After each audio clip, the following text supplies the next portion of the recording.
Puji Tuhan, haleluya. Kita ada karena anugerah Tuhan, kita ada karena kebaikan Tuhan yang begitu luar biasa dalam kehidupan kita. Rise up, bangkit, bergerak, berdampak. Puji Tuhan, pada hari ini kita akan sama-sama kembali belajar kebenaran firman Tuhan, yang dimana kebenaran firman Tuhan dapat menguatkan kita, dapat mengingatkan kembali kepada kita bagaimana penyertaan Tuhan begitu luar biasa terjadi di dalam kehidupan kita. Puji Tuhan, pada hari ini kita akan sama-sama belajar kebenaran firman Tuhan yang saya beri judul, Sudah Ada Sebelum Ada. Nah, kita akan sama-sama lihat dalam pembacaan Alkitab, Kolose pasal yang pertama, Kolose 1 ayat yang ke-17, saya bacakan. Ia ada terlebih dahulu dari segala sesuatu dan segala sesuatu ada di dalam Dia. Saya bacakan dalam terjemahan sederhana Indonesia. Kristus sudah ada sebelum segala sesuatu mulai ada, dan semuanya yang ada di dalam dunia ini tetap ada karena kuasanya. Saya bacakan dalam bahasa Indonesia masa kini. Ia telah ada sebelum segala sesuatu diciptakan, dan dengan kuasanya seluruh alam semesta dipelihara. Puji Tuhan. Kalau kita memperhatikan latar belakang dari ayat yang kita baca bersama, bahwa di sini Rasul Paulus menuliskan suratnya ketika dia berada di dalam penjara. Dia menuliskan surat ini dalam keadaan di penjara, yang dimana surat ini ditujukan kepada jemaat di Kolose. Situasi jemaat Kolose pada waktu itu sedang mengalami yang namanya terganggu ajaran palsu yang merendahkan Kristus. Jadi pada waktu itu jemaat Kolose sedang diterpa dengan ajaran palsu, yang dimana ajaran palsu ini merendahkan Kristus. Seolah Kristus hanyalah salah satu dari banyaknya perantara Allah. Nah, jadi pada waktu itu kondisi jemaat Kolose seperti itu. Ada ajaran yang datang berkaitan dengan bahwa Kristus itu hanya seorang perantara, hanya salah satu. Jadi merendahkan posisi dari Kristus itu sendiri. Sehingga Paulus pada waktu itu ingin menegaskan bahwa Kristus adalah pusat segala ciptaan.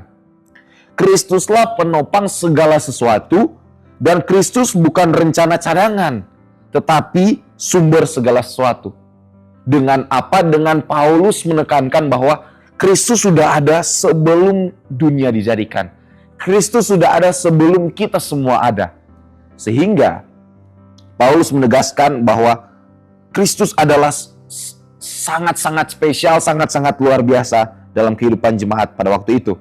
Nah, kalau kita perhatikan dari ayat ini, di sini ada dikatakan bahwa ia ada terlebih dahulu. Ini memiliki arti bahwa Kristus ada sebelum waktu, sebelum bumi, sebelum manusia, sebelum masalah muncul, dan sebelum apapun di aspek kehidupan muncul. Kalau dari kata selanjutnya, dan segala sesuatu ada di dalam Dia, ini memiliki arti segala sesuatu bertahan, disatukan, terpelihara oleh kuasa Kristus. Sehingga arti dari ayat ini sangat-sangat luar biasa. Menunjukkan bagaimana Tuhan telah lebih dahulu ada dalam segala aspek hidup kita. Tuhan lebih dahulu ada, Tuhan lebih dahulu merancangkan, Tuhan terlebih dahulu menentukan sebelum kita berharap. Tuhan lebih dulu menjawab sebelum kita berdoa. Tuhan lebih dahulu menyertai dalam pekerjaan, pendidikan, dan segala macam aspek hidup kita sebelum kita minta. Tuhan lebih dulu ada sebelum kita ada, sebelum kita pikirkan, sebelum kita doakan, sebelum kita khawatirkan, dan sebelum segalanya ada, Tuhan telah ada. Sehingga inilah yang harus kita pelajari bersama, dan inilah yang harus kita ingat bersama bahwa Tuhan ada sebelum segala sesuatu ada. Nah, inilah yang akan kita lihat bersama. Hal yang pertama yang akan kita lihat bahwa Tuhan ternyata selalu di depan. Yesus ada terlebih dahulu di setiap apapun hidup kita.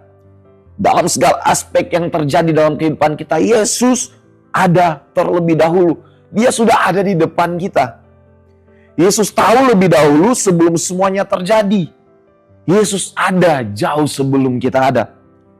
Begitu juga mungkin dalam masalah kita. Dalam kita menghadapi masalah, Tuhan sudah tahu jawabannya. Tuhan sudah tahu apa yang menjadi doa kita, apa yang menjadi harapan kita. Di balik masalah kita, sebelum kita mendoakan dan berharap kepada Tuhan, berseru kepada Tuhan, bahkan Yesus sudah tahu jawabannya.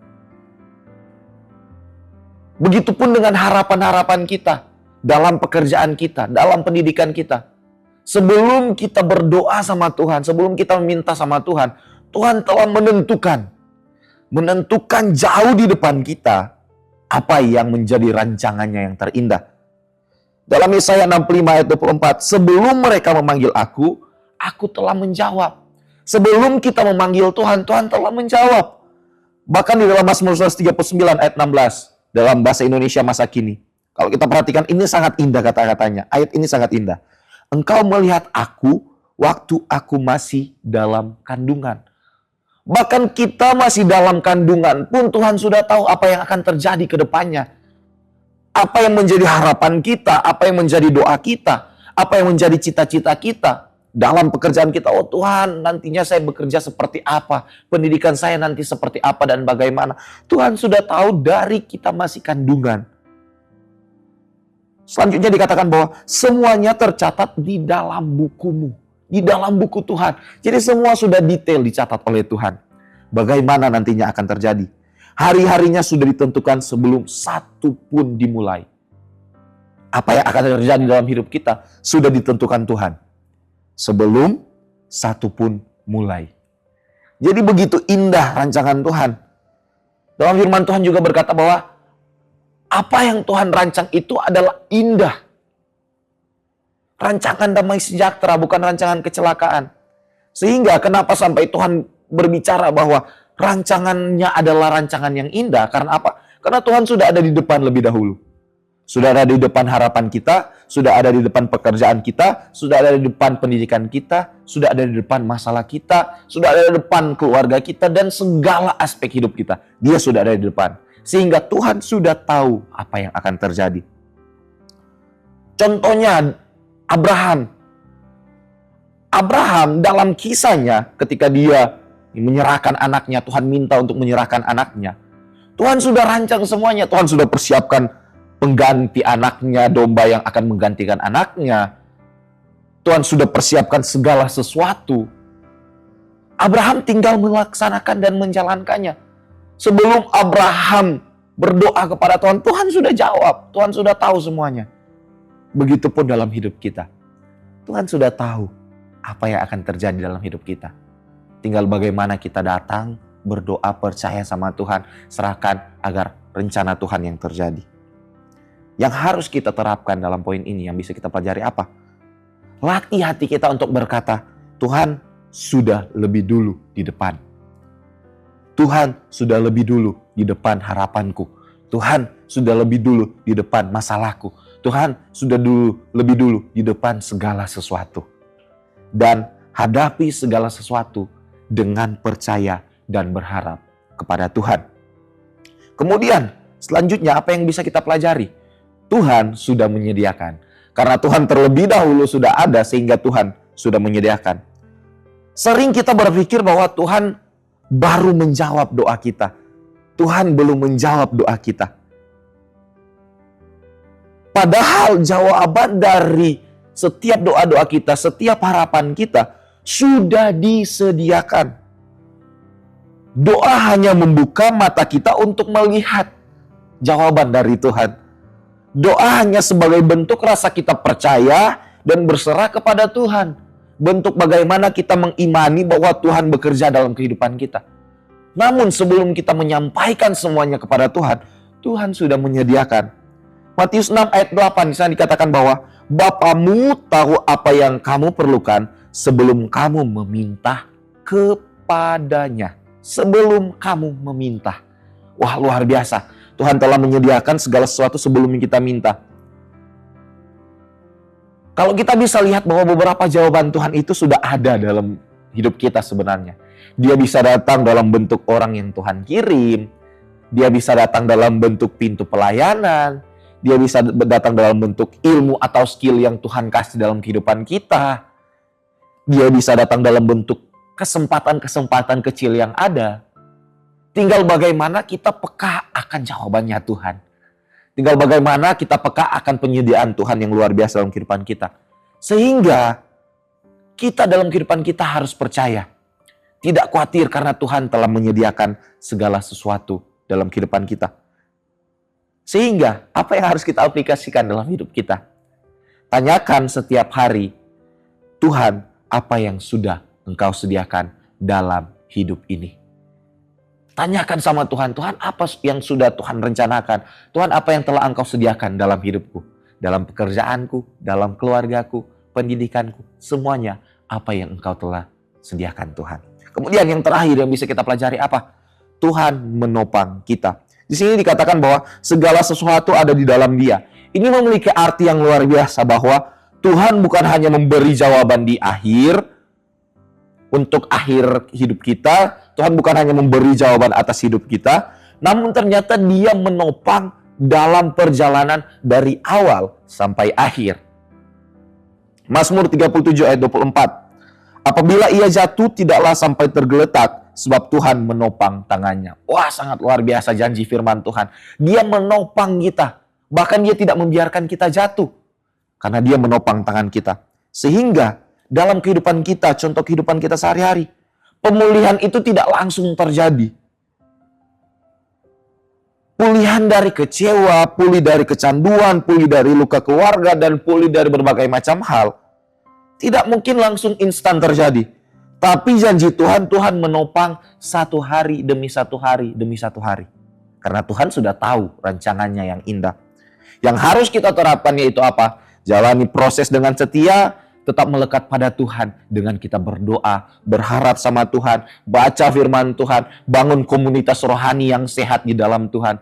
Dan kita akan lihat bagaimana Tuhan menopang hidup kita. Karena apa? Karena Tuhan sudah ada di depan. Jadi Tuhan menopang pekerjaan kita, Tuhan menopang pendidikan kita, Tuhan menopang keluarga kita. Apa yang kita lakukan, apa yang menjadi aspek kehidupan kita, Tuhan menopang asal kita ada di dalam Tuhan. Amin. Puji Tuhan. Sehingga yang menjadi kesimpulan, Kolose 1 ayat 17 mengingatkan kita, Tuhan mendahului segala aspek hidup kita. Tuhan telah menyediakan jawaban-jawaban dan bahkan apa yang kita harapkan sebelum kita berharap sama Tuhan. Tuhan menopang kita sepanjang proses hidup kita. Ingat selalu bahwa Tuhan selalu ada. Tuhan sudah ada sebelum kita ada. Amin, kebenaran firman Tuhan. Tuhan Yesus memberkati kita semua. Puji Tuhan. Terima kasih telah mengikuti Renungan 79. Kiranya dapat menjadi berkat bagi kita semua. Bapak, Ibu, saudara-saudari sekalian yang ingin didoakan untuk pokok-pokok doa tertentu, atau ingin menyaksikan atau menceritakan kesaksian baik mujizat kesembuhan, pemulihan masalah keluarga, dan lain-lainnya, dapat disalurkan melalui chat WhatsApp di nomor 0813 2742 0088. Mari kita satu dalam doa. Terima kasih Yesus, terima kasih Tuhan untuk kasih-Mu dan untuk janji-Mu yang luar biasa. Kami kembali diingatkan bahwa Engkau sudah ada sebelum kami ada.